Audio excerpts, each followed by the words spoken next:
Alright, so today I'm going to be planting my plum tree, the Mariposa plum that I got from Costco, right next to my two peaches. So I moved the mulberry from over there to the edge of the yard. So it's going to be almond, peach, peach, plum, and then the row of figs will start right there. So I'm standing on top of the water main. So I'm going to put the plum, it's going to be right about here. So I'm just going to dig the main hole since I screened this dirt yesterday, and I'll still be pulling up some extra roots of this Bermuda as I see them. But I'm going to dig the hole pretty big. I'm going to use a whole bag of compost for this tree because I don't have anything else to plant right now. It's going to change soon, of course.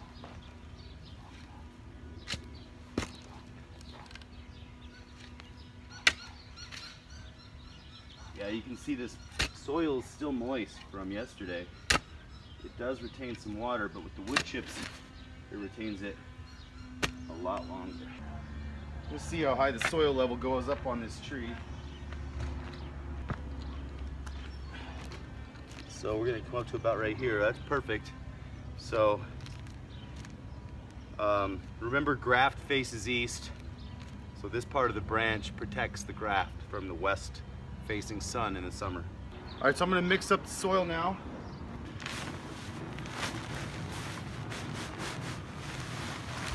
I'm gonna use a whole bag of worm castings in this tree too. Might have a little bit of this left over.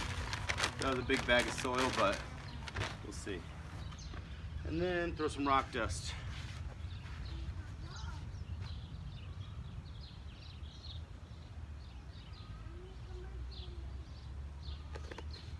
Yeah, with mycorrhiza, I use this whole bag for all the other trees.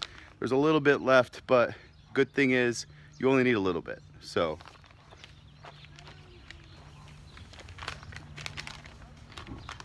it gets activated by water and connects nutrients to the roots of the plants from all over.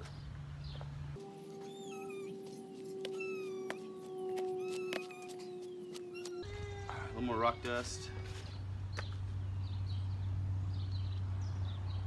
This is like inoculating the soil with the rock dust because you can add it on top, and as you water it will also continually mineralize the soil. Worm castings feed the trees, the rock dust mineralizes the soil, and the minerals actually provide the plants with more nutrients to produce better tasting and healthier fruit.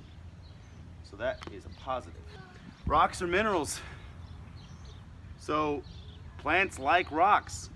There's some plants growing on the side of a cliffside with just all rocks, and they're getting a lot of minerals, and they're getting the minerals that they need. Obviously they're finding soil somewhere, reaching for it with their roots.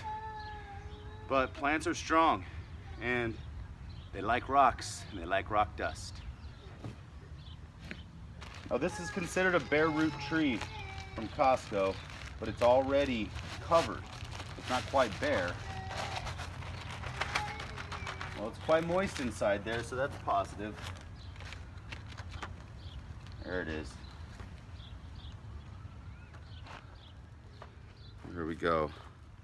I have a little bit of mold on a root that broke, but it's not that much, so that's good.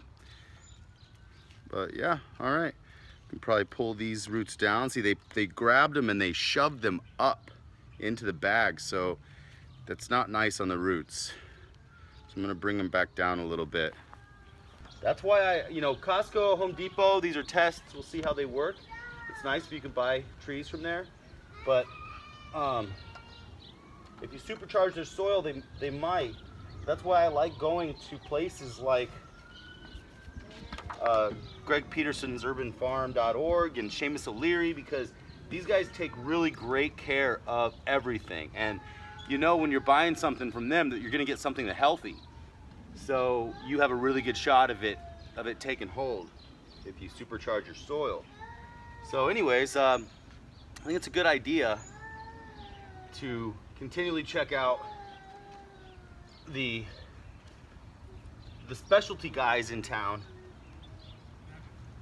but If you're at Home Depot and you see a cool tree and it's 25 bucks, why not?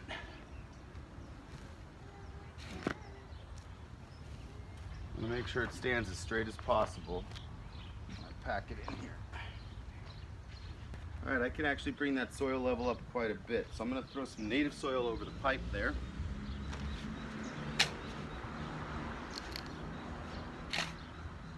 Well, it looks like I need to put my bubbler in too, so I probably shouldn't cover up that pipe all yet. Cover it up over here.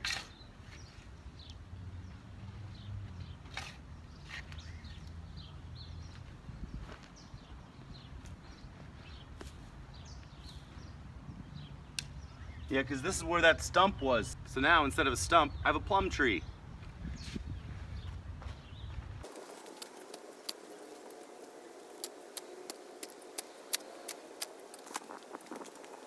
I'll give an actual native soil barrier to this box because there's a lot of clay in this soil and it sets up pretty hard.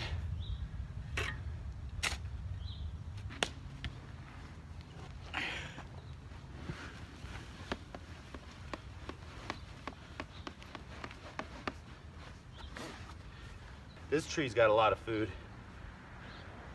for the coming season. That's good.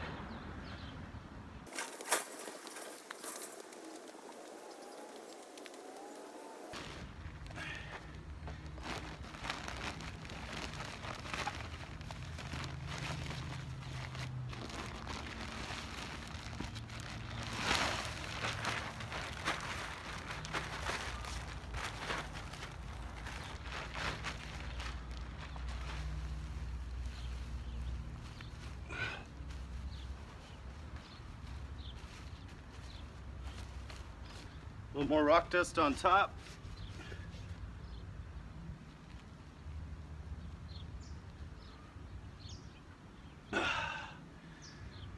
You might notice I'm holding my breath as I sprinkle this on because you don't want to breathe it in. And you don't want to breathe it in not because there's chemicals in it, but because it's actual rocks. It's rock dust.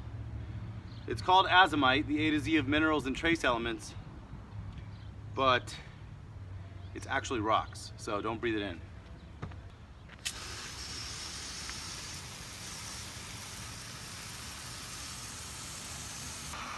Let that run for a while and fill it up and soak it really good.